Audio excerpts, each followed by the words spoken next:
Welcome to The Fight on Matrix Midwest with Randy Carricker and company. Hi kids, welcome to the program. Great to have you with us. That is Andrew Rogers. I'm Randy Carricker, and quite a show coming up. Are we going to lose another sports team in the state of Missouri? I hope not. That would be terrible. Are the Royals going to stay in our state? Our all-time favorite Cardinal teams, and we have story time with Uncle Randy later on. But let's get things started with our quick hits.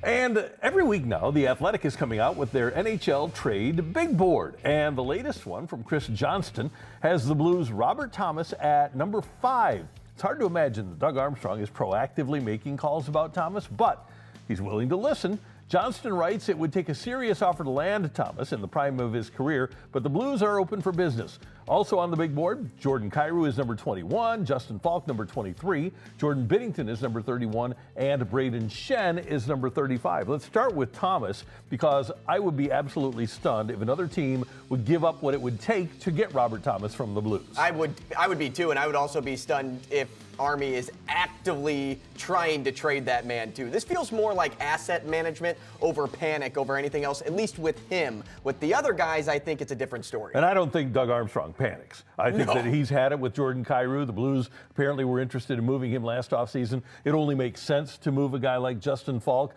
With Binnington, again, I think it would depend on the return. And with Braden Shen, it would, for the Blues to trade their captain, I think they're going to have to get a pretty decent return. And obviously, he's going to have to give up his no-trade clause. And does somebody else wear the C this year, Randy? Or do you wait until the offseason to figure out who that guy is? Yeah, you wait until the offseason, because at one point, Doug Armstrong was talking about Thomas being the captain. I think he's probably defined himself now as not being captain material, but you've got Neighbors who could absolutely do it. Parayko still has a lot of leadership ability, and he's looked up to by young players in that room. I don't think that that's an easy choice for the Blues. Well, the good thing for St. Louis is you probably have, 2 months to figure that out. See who plays like a captain, who leads like a captain going into the offseason, and then you can award that C, say, middle of the summer or right before the start of the year. Here's an interesting thing. Last summer, we read about how Mizzou's athletic department lost $9 million during the school year, and we were thinking, holy cow, they lost $9 million? And that was expected because the school expected that deficit. But how about this?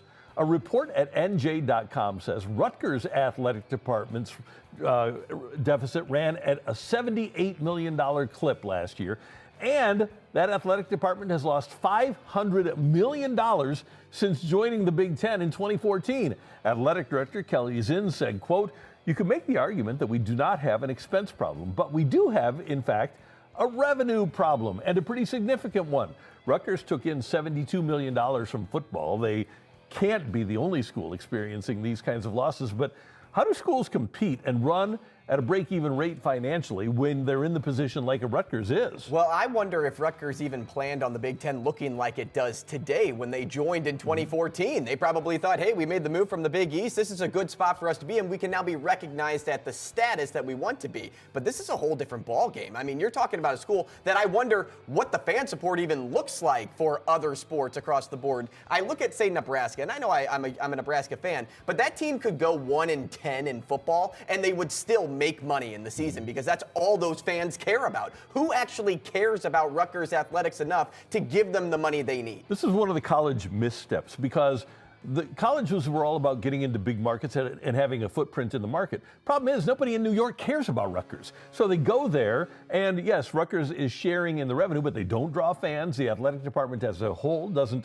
do very well financially, clearly, and it's not something that's going to turn around. You aren't going to turn Rutgers into a New York college tradition overnight, or in the next 10 years, or in the next 20 years. It's just not going to happen. Well, they're like Angel Reese. They spend too much money than what they make. And you can't survive that way.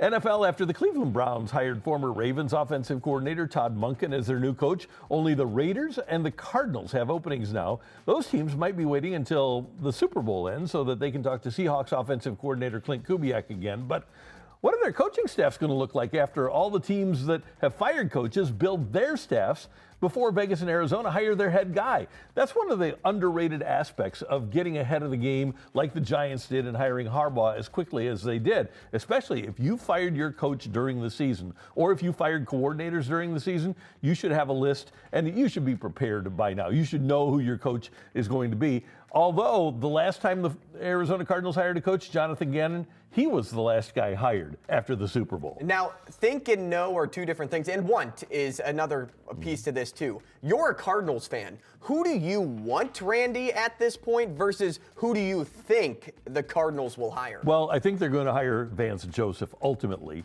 but the guy I wanted, they've never even talked to, Sean McDermott. How can you be the Raiders or the Cardinals and not make an all-out effort to have Sean McDermott as your head coach? Yeah, I'm right there with you. I think Sean McDermott is by far the guy that everybody should go after right now, except what they're waiting on is Clint Kubiak. And look, I think Clint Kubiak's a great coach. He's a great offensive mind. He would work great with a team that's getting the #1 overall pick next year. There's also a guy by the name of Cliff Kingsbury that you could bring in as your OC, who's worked with a lot of great quarterbacks over the years and molded them. So he would work for Fernando Mendoza. But the thing here is, you're right. The point you're making is, who do you have left to build a staff from? And if, say, Cliff Kingsbury goes to the Eagles tomorrow, who's left? Right. There's not going to be much out there. Although the Chargers did just hire Western Michigan's defensive coordinator to run their defense, so you can go to the college route.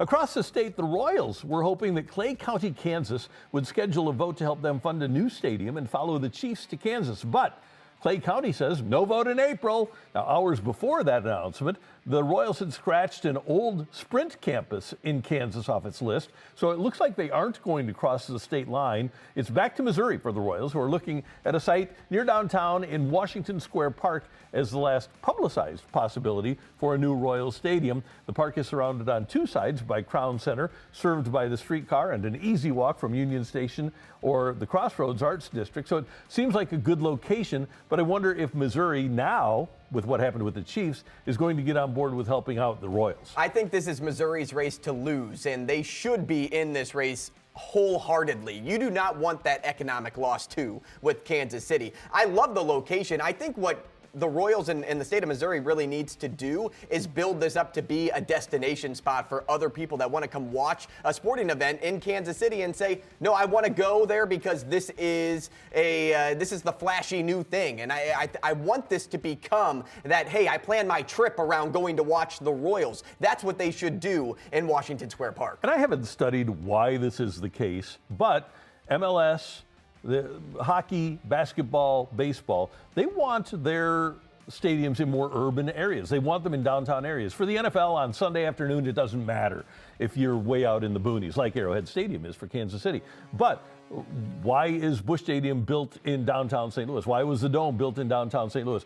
For whatever reason, leagues like to have that more urban environment. And, by the way, we talked about the access via public transportation. You don't have that on a Sunday or you don't need that on a Sunday afternoon for the NFL. Yeah, it makes a lot of sense. And you know my thought here is knock down Arrowhead Stadium, stay on the plot of land that you're in, build a new stadium there, make that district look awesome, and you could still probably grab fans. But you're right, the foot traffic is so much better if you're downtown. Another live golfer is coming back to the PGA Tour. Captain America Patrick Reed announced that he's going to rejoin the tour in August and participate in the FedEx Cup events through open qualifiers and sponsor exemptions. As a Masters champion, Reed has a lifetime pass to play in that tournament, and as part of Reed's agreement to come back, he'll forfeit player equity in PGA Tour Enterprises through 2030. Brooks Koepka, by the way, starts his PGA Tour comeback this weekend at the Farmers Insurance Open in San Diego. If the PGA Tour needs a villain, he's coming back. And now that he's been paid by the Saudis, he's even more of a villain. It's perfect. I think, too, it tells a lot about what LIV is versus the PGA Tour for a guy to come back and say, hey, the PGA Tour still has leverage over these people and that they're willing to give up that media right money, that sponsorship money in order to play back on the best tour that there is in the game of golf. Plus, it's also great to have our top names back. And we know that top names draw people to the events. They also draw people to watch every week on TV. Well, and here's the other thing. If you're playing in Dubai, if you're playing in Saudi Arabia, if you're playing in London, if you're playing in Australia, you can't necessarily just come home when you miss a cut. if you're playing in Minneapolis and you're living in Florida, you take your private jet, you go back to Jupiter, and you're home with your family. He says, I missed my family. I guess he didn't think about the ramifications of playing almost all of his tournaments outside of the United States. Well, he should have had a Jose Ramirez type deal where you actually get that private jet. Oh, he's got every the other private weekend. jet, but that's yeah, a probably pretty long now. flight. It is a long flight, but Jose Ramirez worked that into his contract. Patrick Reed should have done better negotiating with the Saudis. Mark McGwire did that when he was here as a member of the Cardinals. Smart. Those are your quick hits here in the fight, and later in the show, we're going to play some risky business. I've got a bet for you already when we put together our parlay.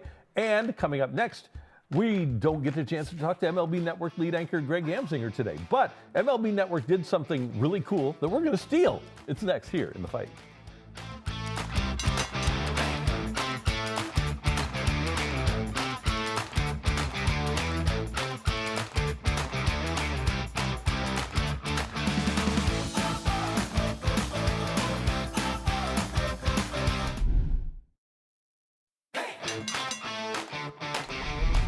Our friends at MLB Network revealed their favorite, not necessarily their best, Cardinal teams of all time. Well, Greg Amsinger of MLB Network normally joins us in this time slot, but he's doing TV stuff for MLB Network, so we thought we'd steal their idea. So here, our favorite Cardinal teams of all time. And this is, we take our players and we put together a team, okay?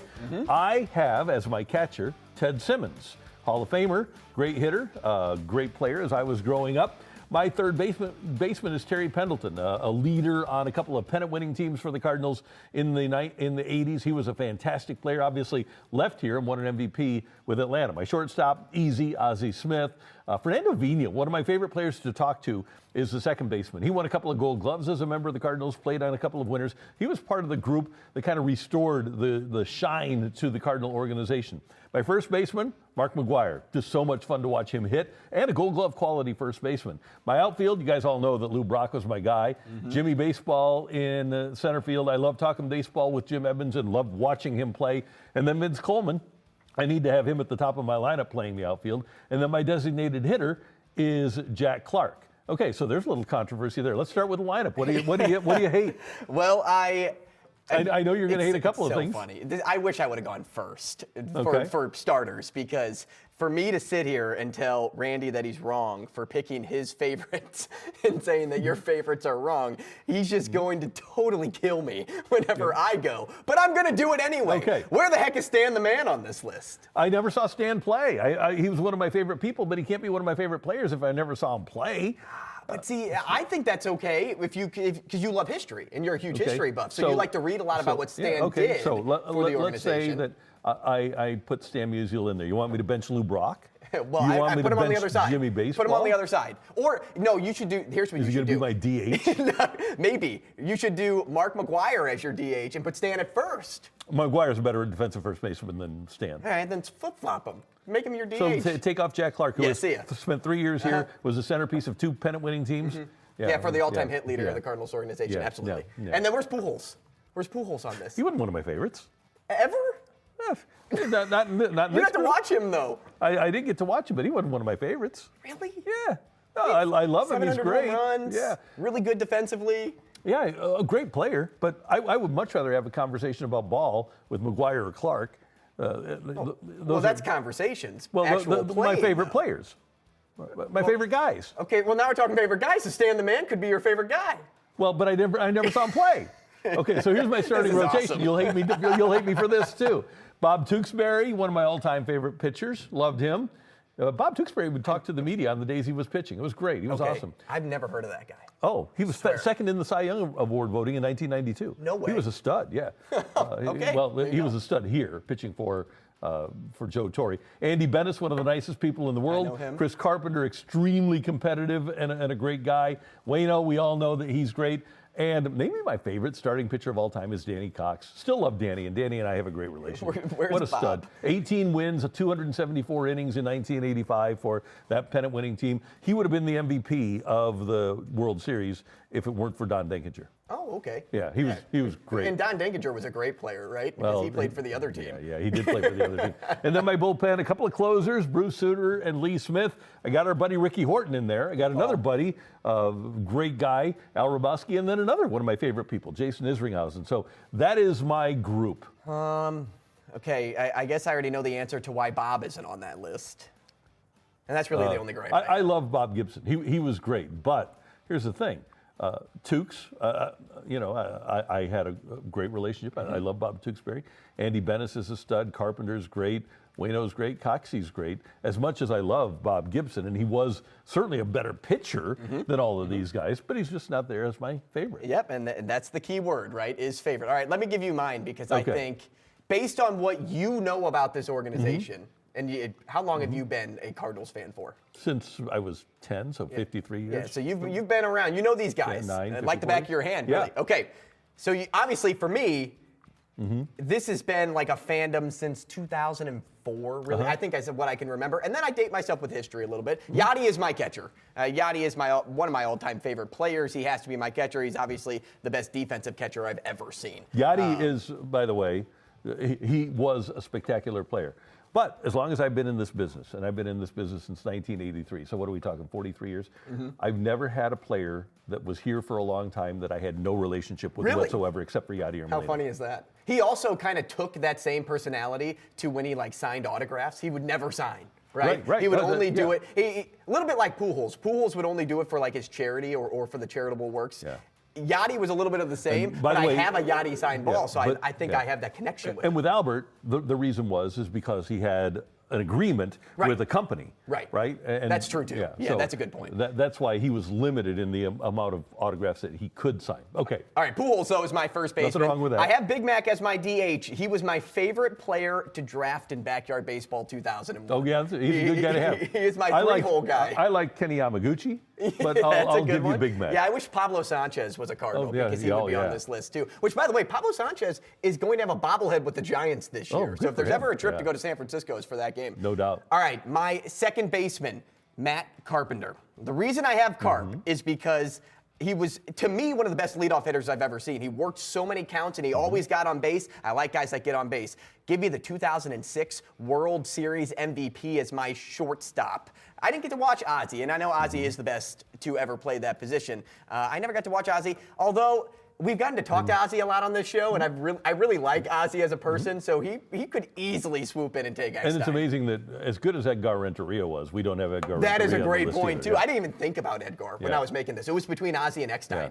That is bizarre, now that you bring up his name. Okay, third baseman, I am going with Scott Rowland. Scott Rowland was just, to me, it would be Nolan Arenado because he was my favorite player recently, but he had the long-term success in St. Louis. That's why he's my third baseman. And then my outfield is going to be Matthew Holliday. Oh, good, okay. Oh, no, Lou Brock. I had Lou Brock out there. It was between him and Matt Holliday, and I had to go Lou Brock because I knew Randy would grill me if I didn't put him on the absolutely. list. John Jay is my center fielder, my favorite Cardinal of all time. Okay, good. And Stan the Man is playing right field. John Jay, underrated player. I think so, too, defensively and now as a coach. He's one of the best voices the Cardinals have in that room. No doubt about it. Tell me about my team. And then you've got Stan. I like your team. You can win with this group. And again, if you're going by having good guys, Pujols, good guy, Big Mac, good guy, Carpenter, and then some of your backups at second base, Red Schoendienst, maybe the nicest Cardinal ever. Yeah, that Longer, was my backup. Schumacher. Skip is one of my favorites. They can't go wrong with Eckstein. He's awesome. Roland is great. Brock,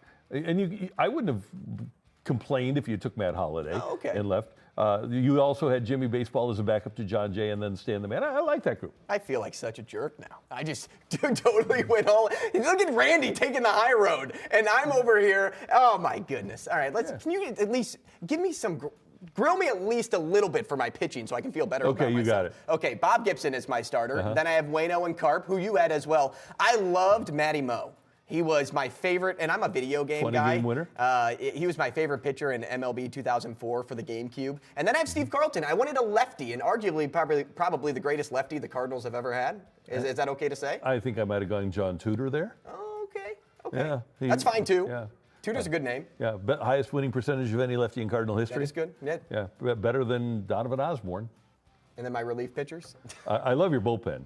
I love Al, I love Izzy, I loved Suter. Ryan Helsley's a great guy. Todd Worrell, one of my favorite people. Right, and Dennis Eckersley was a backup for me because I just thought when he got here when he was 41, 42, he was still awesome. He was. He was pitching at a good time, coming over from the Oakland A's where they had a little help. So, what's that little help? I'm just saying. You gonna say any more? They had a lot of guys that were playing into their mid-40s. They definitely did. But notice how I have probably the best mustache gang, though, in the bullpen, right, with Raboski and Eckersley. The best stashes in sports. No doubt about it. Okay, you don't know who Bob Tewksbury was. No, I don't. So you'd never heard of him. So Bob Tewksbury, great pitch-to-contact guy, used his defense. He was an 18-game winner for the Cardinals in 1992. And he just, as a matter of fact, when he pitched for the Twins against Mark McGwire, he threw the eephus pitch to get Big Mac out. Oh, the eephus. Yeah. He was a really good pitcher, and he wasn't a Hall of Famer, and he had the one great year for the Cardinals. He was better than Kent Bottenfield, but the big thing and the reason I had him at number 1 on my list, because pitchers like Bob Gibson, who I never covered, but most pitchers, Chris Carpenter, you walk into a clubhouse on the day Chris Carpenter is pitching, and you don't even talk, let alone talk to him. Bob Tewksbury would come over on the day he was pitching, Awesome. and he'd say, "Hey, Randy, how's it going? What's up?" So he was chill. Well, totally. And here's another thing about Bob Tewksbury. This was a really young team that he was playing with. It was a lot of the guys that you like, Langford, Brian Jordan, Bernard Gilkey. Give me 'em all. A pretty young group. Well, he would go into the clubhouse, get up in the clubhouse and say, "Guys, and at that time the players generally lived in Chesterfield." He said, "Guys, we all live out 40. We're coming in. Why not leave a half hour early? And Children's Hospital is right there. Cardinal Glennon is right there. Why don't you just hop off the highway, go in and visit some kids, because you have this platform and kids will love to see you." And that had an influence on some of the young Cardinal players. The Tukes took it upon himself to get up in the clubhouse and say, "You know what? We've got this platform that we can utilize, and we can help other people, especially kids, feel better about where they are, or maybe distract them from what they're dealing with right now." One of the few players that I ever knew that, and by the way, Matt Holliday was another, that did that, but not only did it himself, but encouraged others to do it as well and use that platform. Well, no Pretty wonder cool. he's one of your favorites, because Great you, as well, are big into charitable work. Well, and so that kind of yeah. just runs through your blood of helping people and helping others. Well, and that's great. I think it's, especially if you're a pro athlete and you have that platform, and you have the time, why not? Yeah, that's why everybody loves those Make-A-Wish stories, right? Right. When you can go to a football practice and play next to Isaac Bruce for the day, like that's really cool, as long as you have the personalities for that. Okay, so who is the biggest snub here? Now, because of both teams, and you put backups in, I didn't put backups in. Who is like the best Cardinal Hall of Famer that we snubbed on this list? Probably Stan. But you've got him on yours. Oh, in general. Between both the of group, ours. like we don't have Rogers Hornsby on this list. We don't have Joe Medwick. See, Rogers Hornsby on this wasn't list. the nicest guy. We talk about like good people. Or neither apparently was Medwick, but they were great players. That is true. But even if you go like from Orlando Cepeda is in the Hall of Fame, he didn't spend an awful lot of time as a Cardinal. How about Larry Walker? Larry Walker, there you go. That's a great call. That's a big time snub. So, How about Jason Hayward? Not the J.A. Kid. He didn't have the meeting here. If he would have had the meeting here, it would have been a little bit different. Right. So, and you know who I thought about, another great guy, is Trevor Rosenthal. Oh, Kent Cardinals Klosenthal. all-time save leader. Yeah, that was the name I gave him in Kent college. Klosenthal. Yeah, and how about David Freese, our the St. Louis? Our director coming through. Yeah. Producer and director, I should say. The jack of all trades back there, saying he is. David Freese. Yeah, That is a good one. Yeah, it's a fun list, and it will cause controversy and consternation throughout Cardinal Nation. How about Carlos Beltran, the most recent Hall of Famer? Yeah, so. Lance Berkman? Yeah. Short time? Yeah, we've had some good ones. Tim McCarver. McCarver, that's an excellent one. Mike Shannon over at third? Yep, yeah. So there's a lot of them out there. Snubs. We'll think of who the greatest snub was. Maybe we create that as our next lineup. Yeah. Out of the names we didn't mention. Yeah, I'm just trying to think of the 60s team. We actually did pretty well with Question this for you. Yeah. What would you say is the best lineup that you've ever seen? Oh, there's no question. The actual year. The 04 team was. The 04? It's not even close. I mean, half of the starting 8 was Hall of Famers, right? You had. I'm with you. Yachty and Pujols are going to be in there. Roland's in the Hall of Fame. Walker's in the Hall of Fame. Jimmy Edmonds should be in the Hall of Fame. Reggie Sanders, a really good player. Renteria. Yep, Renteria was an absolute stud. Tony Womack had a great year for that team. Pitching. That lineup was the best Cardinal lineup ever, and I don't think it's well. How many teams all around have 4 Hall of Famers playing at the same time, and should be 5? Well, currently the Dodgers. Yeah, there you go. So that is our all-time Cardinal Very favorite fun. teams. Yeah. That was fun, yeah. Coming up the list, the best buzzer beaters in basketball. That's next in the fight.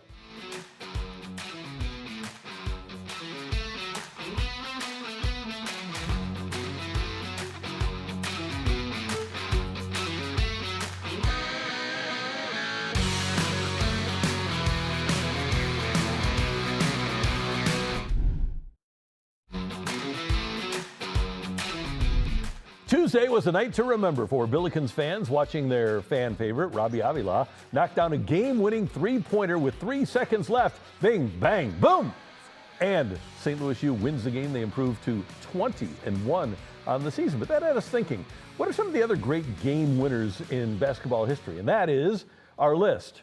Okay, and I'm going to start with my number 3. Okay, Mizzou fans, you may hate me for this, but it really was good, and we see it every March. 1994, Tyus Edney on top-ranked, top-seeded UCLA against our Tigers in a game that would send the winner to the Sweet 16. Paul Winfield hitting from the lane to give Mizzou a 1-point lead with 4.8 seconds to go. After a UCLA timeout, this. Okay, first of all, you got to guard the inbound. Why isn't anybody guarding the inbound? And then Edney, full court, 4.8 seconds. Oh, my God. Oh, my God. That's unbelievable. How does that happen? That he goes unabated from one end of the court to the other. He made a great play. Give him credit. UCLA was great and won the championship that year. But yeah, I was doing that. I was doing the reverse Cobra at that point too. That buzzer beater, one of the biggest heartbreaks ever for Mizzou fans. And I hate to put it in there, but it really was awesome. And you see it every year during March Madness. And you live for those moments during March too. The point that you made about the inbounder is important because that lone ranger standing back has to be the guy that doubles the ball handler or holds and plays help defense for the next guy to double the guy dribbling up the basketball. You have 4.8 seconds left. You know this guy's either going coast to coast or dishing it for a three. So if you're not going to guard the inbounder, you have to double team the guy with the basketball and let the other guy play help side. They didn't do either of those two things, and that's why you have such a bummer of a moment there in the 90s. Why we all remember Tyus Edney. Yeah, and probably the only reason why we remember that name. Yep. Okay, my number 3, Randy. When I think of game winners, I think of Dame Time. He was always the center of attention for the Portland Trail Blazers, and that was never really a good enough team to ever win a title, but that doesn't mean Dame couldn't deliver in the clutch. And his epic moment came back in 2019. PG-13 knew it'd be Dame Time, but he didn't expect the shot to come all the way from OKC. That shot won the series for the Trailblazers. I don't think I've ever seen a better one-on-one game winner than that, just because of how far out he is. Look, he's on the logo, the sponsorship on the floor when he takes the shot. And he did kind of like a step back, too. Yeah, it was Dame Time. That was very Curry-esque, actually. That was pretty awesome. Yeah, probably Steph Curry's the only other guy that could do something like that. Yeah. Oh, that's beautiful. All right, my number 2, this one from 1998.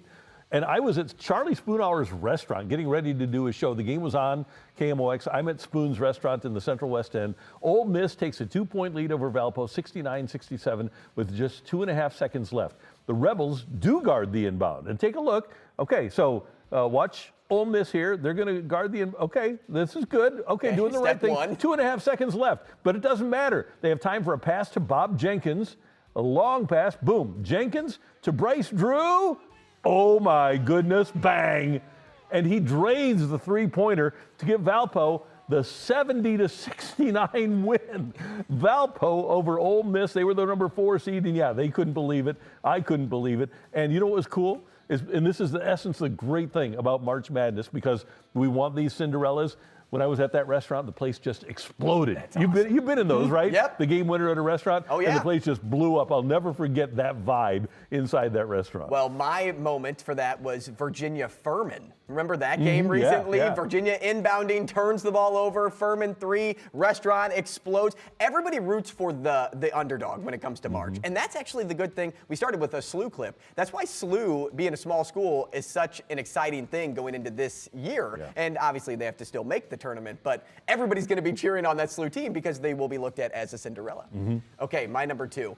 The thing I learned about Michael Jordan is that you don't give him any extra motivation to be better than Michael Jordan. Well, in the 97 NBA Finals, I'm sure getting passed over for NBA MVP by the guy standing across from him, Karl Malone, was his, okay, let's go moment.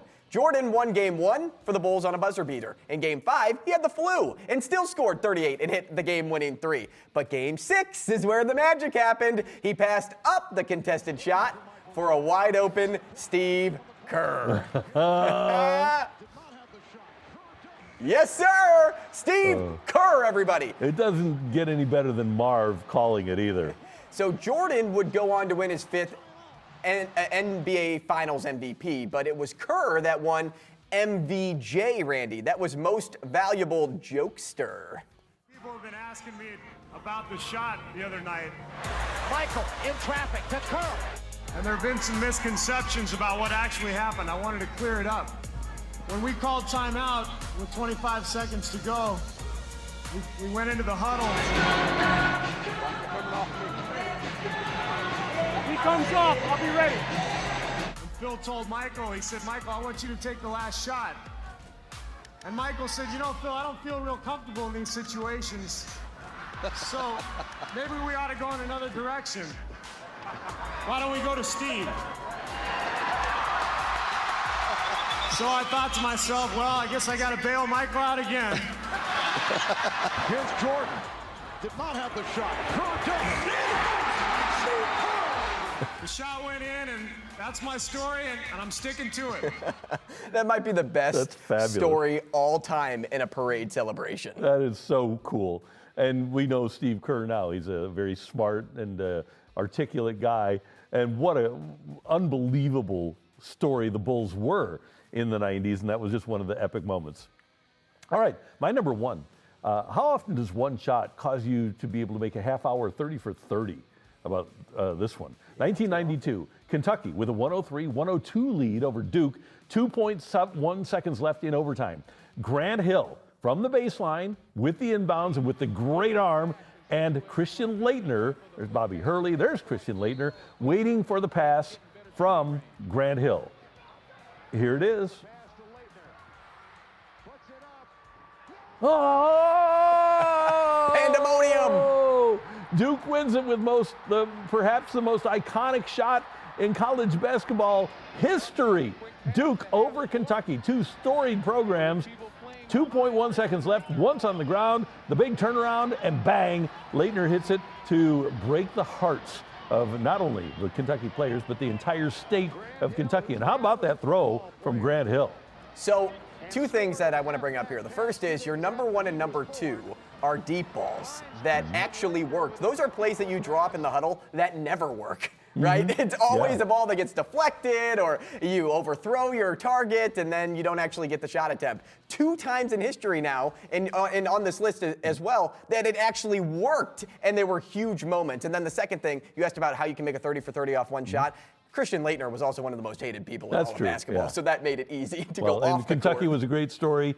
And by the way, Travis Ford was on that Kentucky team, former Billiken coach. But Jamal Mashburn was a great story. Grant Hill was a great story. Coach K and Rick Pitino, great stories. A lot of great stories to build around that shot. Yeah, greatness in one film. Okay, my number 1. The national championship game, Randy. And before we relive it, I must say March Madness is my favorite time of year because I just love madness. Okay, let's do it now. It is UNC Villanova. The Tar Heels down 3 with 14 to play, and Marcus Page hits the impossible 3. A circus shot, totally off balance, that ties the game at 74. And at this point, I think we can all agree that we thought overtime was coming. Until we talk about drawing up great plays, Jay Wright drew up might be the greatest play in all of national championship history. Let's go to the next clip here with Chris Jenkins and listen to the call. 3 seconds at midcourt. Jenkins gives it to Jenkins for the championship.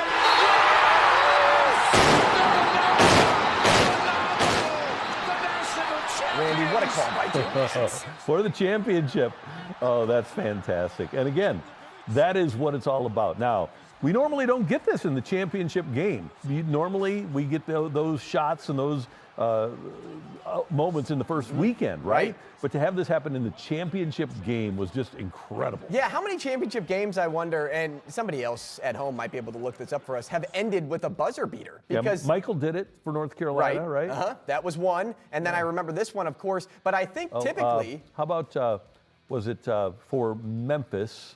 When Memphis was, it was KU. KU, the Chalmers? guard. Yeah, Mario Chalmers. Chalmers. That's a There good you one, too. Yeah, typically the national championship just ends with a guy walking the basketball up the floor, fans on their feet, cheer, confetti starts to fall. We don't normally see buzzer beaters in that game. No.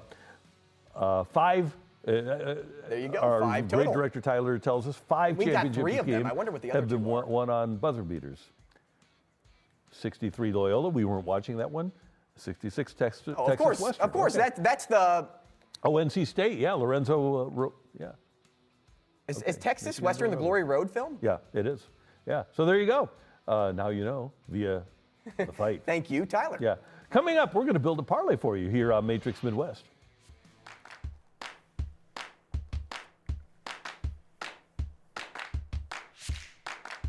Hey, I don't want you to get sidelined by bone or joint pain. If you need to get a knee or a hip replaced or a shoulder, the orthopedic specialists at St. Luke's are dedicated to helping you get back to a pain-free life. And if it is time to replace a joint, St. Luke's offers advanced orthopedic treatment and surgical options, including robotic-assisted surgeries.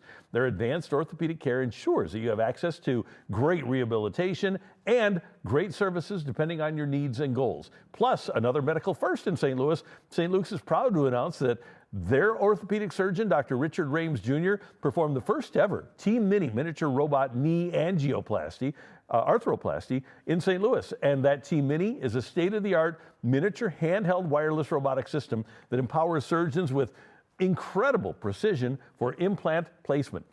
And you need to learn about it if you're planning on getting a knee or a hip replaced at St. Luke's. You can get the best groundbreaking information and the best groundbreaking technology at St. Luke's. They have a commitment to bringing innovative, patient-focused technology to you and to the St. Louis community. Find out how St. Luke's orthopedic specialists can help you live your best life. Call 314-205-6060 or go to stlukes-stl.com.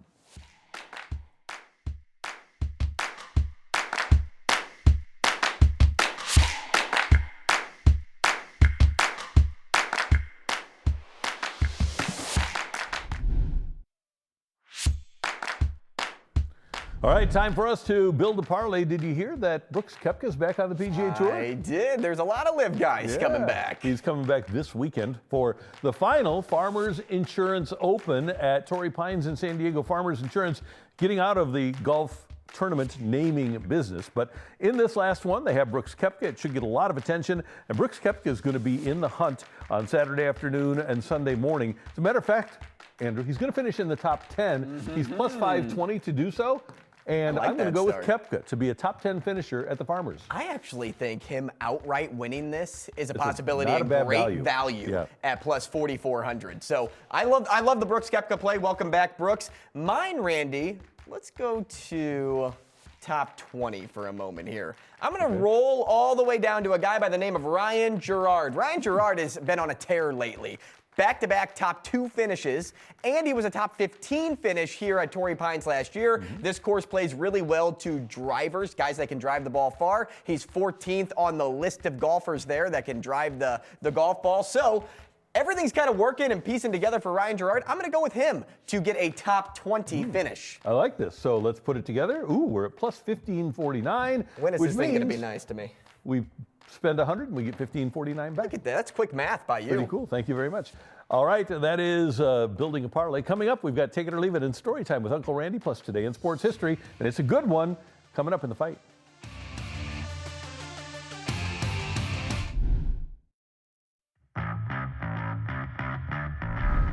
All right, time for Take It or Leave It. And Andrew, USA Today gave every major league team a grade for their off-season performance and gave the Cardinals a D-. But take it or leave it, based on what they wanted to accomplish, the Cardinals should be higher than a D-. Yeah, I will absolutely take that. I'm assuming the grade reflects what they think the Cardinals are going to be this year versus what we know the Cardinals are trying to do. Using deductive reasoning, that can only make sense as to why a team would get a D-. Right. If your goal is to be mediocre, which mine always was in school, I think you should be rewarded for that. So, funny. If you're getting a D- here. You might as well give an F, right? Why give a D-? Yeah. So if you're going to give the Cardinals an F, which is what they should, but instead you elevate them to a D-, what elevated the Cardinals to a D-? Signing Dustin May? You know what? It's a diploma factory. They just want to run them through the system and get them out of there. You don't want them to repeat sophomore year. Exactly, right. Right. I don't want them to repeat this year either, so let's move on to junior year. Okay, mine for you, Randy, is this. So I mentioned Matt Rule earlier this week, and as we know, he used to be the coach of the Panthers and had very little success there. His OC was Joe Brady, who just got promoted to be the head coach of the Bills. My take it or leave it for you is this. If he couldn't make Sam Darnold, CMC, and DJ Moore work, he won't have the type of success Buffalo wants him to have either. I think you have to take that. Now, I know Buffalo said, well, we really like the way that he appears to be a CEO. How do you know if he's going to be a CEO or a head coach? Who is that guy that Denver had? Rodgers' offensive coordinator, Nathan. Oh, my gosh. Nathan. The guy who just had no charisma. You wonder how the hell he got the job. I don't remember his last name, but he wound up as I can see him. Yeah, offensive coordinator of the Jets, too. Hackett? Nathaniel Hackett. Yes. There you go. Nathaniel Hackett. Yeah. He could wind up being that guy. Scott Linehan here. I like Scott Linehan, but he was boring. He was not a person. He's not a leader of men, I can tell you that. You don't know if Joe Brady's going to wind up being the same guy. This is all dependent on Josh Allen. Yep. Is Josh Allen going to get to a Super Bowl under Joe Brady? If so, he might have Bill Belichick type of success, right? You reflect off of your quarterback. But the reason I take this too is, yes, these guys were all awesome, and they also got hurt. And week 2, I think CMC got hurt, and Sam Darnold just. Nobody could really play for Matt Rule at the NFL, so I don't really knock Joe Brady too much. But Buffalo wants a Super Bowl, and I don't know if Joe Brady's that guy. I can't disagree with you at all. I'd rather have Sean McDermott than Joe Brady. All right, time now for story time with Uncle Randy. And this is a fun element where we're going to spin a wheel. We're going to get you a decade, and we're going to get you a sport. And I'm going to tell you a little story about the 1990s. Let's find out what our sport is. I got some 1990s stories for you today. And we're going to go, I'll go early 90s football. Yeah, all right. Okay. Early 90s, so you're not going to go late 90s Rams then. Oh, no, okay. So I got an early 90s story for you. So in 1991, Jim Hannafin was the offensive line coach of the Washington Redskins. And I had developed a relationship with Coach while he was here. And so I kind of followed the Redskins around in 1991. And they were playing in Cincinnati. And me and my buddy Scott Adamek played in a fantasy football league together. Scotty was an intern of mine at KMOV. He's at Cardinals now, does fabulous work. And so we drove to Cincinnati to watch the Washington Redskins play the Cincinnati Bengals. Okay, so I've got on my fantasy team their quarterback, Gary Clark, their wide receivers, both of them, Ricky Sanders and Mark Rippon, wide receivers Gary Clark and Ricky Sanders, running back Ernest Biner, tight end Clint Didier. So I've got all these guys. You had the offense. I had the offense, except for one guy, Gerald Riggs, okay? Scott Adamek has Gerald Riggs. We're in the stands as the Redskins are playing the Bengals, and they're just going up and down the field. This was one of the most dominant teams in the history of the league. And Rippon is hitting Gary Clark down to the 2-yard line, hitting Sanders down to the 3-yard line, Ernest Biner with 41-yard runs down to the 3. What do they do, though, when they get inside the 5? They hand the damn ball to Gerald Riggs, number 37, and he scored 4 touchdowns that day. My guys are putting up points right and left, but can't get into the end zone. And this guy sitting next to me, he wins the fantasy football game, Redskins at Bengals in 91, because Gerald Riggs has like a monster day. I had a great time because the Redskins were winning, and I was rooting for them. Here it is. This is the Bengals, the Bengals scoring. But, it was an incredible day, and we had a great time. Now watch this. I guarantee you this is going down to the 1-yard line. Ripping. Or a strip sack. Yeah, oh my. But they got it going later, and the Bengals, the Redskins, they went 14-2 that year, and they were just really good. And there's Richie Pettibone, the defensive coordinator. But anyway, it was just one of those days where, as a fantasy football league owner, you aren't really happy. I'm losing it in my head right now because all I can think about is the stat sheet reads 10 yards, 4 touchdowns. Yeah, something like that. Yeah, something crazy low. That is awesome. But it was a fun day. You live for track meets though in football, and you got a track meet out of that game. And you know what? That fan base was so much fun because there was a guy. So we're in the Redskins section because Hanny got us the tickets, and there's a guy with a boombox. Whenever the Redskins would score a touchdown, And he would walk up and down the steps playing "Hail to the Redskins," and we'd all sing along. Hail, there's a touchdown. Yeah, there's one of them. I'm so tired of this. Come on. Oh, Joe, I wish I could have seen that stat there. And there's Hanny with him right there. Jim Hannafin did me in. That's so funny. That's story time. Got with Uncle vultured Randy. that day. I totally got big time vultured. All right, that's story time with Uncle Randy. And by the way, you can see me do that on Channel 4, 6:30 on Thursdays. Now it's time for This Date in Sports History. And on this weekend in 2000, the St. Louis Rams win their only Super Bowl. And this was fun. Kurt Warner at the 2-minute warning, a 73-yard touchdown pass. Look at that. You talk about an adjustment by Isaac Bruce, and then races into the end zone. He's actually looking up at the board at himself running. Did you know that? No, he I was didn't. looking up at the board, watching himself running to see who was behind him on that 73-yard touchdown pass. And then Tennessee comes back, last play of the game, and what's going to happen? Al Michaels is going to tell us that the Titans can't make the play. Mike Jones makes the tackle, and the Rams win the Super Bowl, and it'll be the only Super Bowl victory that St. Louis will ever have. Ever. And that means no other football team coming back and even having a chance at getting another Super Bowl. Watch Isaac adjust here. And that's It's amazing. incredible. The best receivers in football do that exact same thing, but the best receivers in football are in a land of like 5. And Right. at this time, he's one of the best receivers in football. Why he's in the Hall of Fame, right? 100%. His counterpart should be in the Hall of Fame. And by the way, that was such an awesome parade. So the parade was on Monday because there was only 1 week between the Super Bowl and the Pro Bowl. And so the Rams came back here and played or had the parade on Monday. It was super cold. I actually missed it because I was flying back later. Isaac missed it because he slept through it. So that happens. But if you ever wanted to see a fun parade, the Rams victory parade after they won Super Bowl 34 was pretty incredible. Yeah, that is awesome. And if you ever want to know the most overused trivia question at all trivia nights, it's who made the last tackle to win the Super Bowl for the Rams. That is. And who scored the very first touchdown in St. Louis Rams history? That's a you thing, not me. That's an Isaac Bruce. Oh, there. See, I could have made that guess. There Darn you go. it! Blocked a punt, scored a touchdown. Well, good thing you're at my table. Yeah. I don't need to know that answer. I am. Hey, we are always available on, well, let's start with this. We're on every night at 5 o'clock, 10 o'clock, and then again 7 the next morning. And if you're watching on the app, the Matrix Midwest app or the KMOV app, you can see us with all of our highlights and everything now. So check us out in real time on the apps and on matrixmidwest.com. And you can also sign up to participate in the fight, where I have a pretty good winning streak going in the fight. 19. Best 19 in sports? I always ask you that before. So Johnny you can think Unitas. about it. Okay, Johnny Unitas. Well, I'm going to ask you for a different one then. Yeah, way next better week. than Eiserman. I hated Eiserman. So yeah, it's Johnny Unitas without All the way. question. There you go. Or John Jay, maybe. Yeah, John Jay. I'll take that. It's my guy. There you go. Thanks for tuning in. For Andrew Rogers and our director, Tyler Klaus. We want you to know that we really are happy that you've joined us. Tell your friends that we're on the air every night, and we will see you next time here on The Fight. You did a great job as always. Great job by you. For Andrew Rogers and Tyler Klaus, I'm Randy Carricker. So long, everybody. See you next time.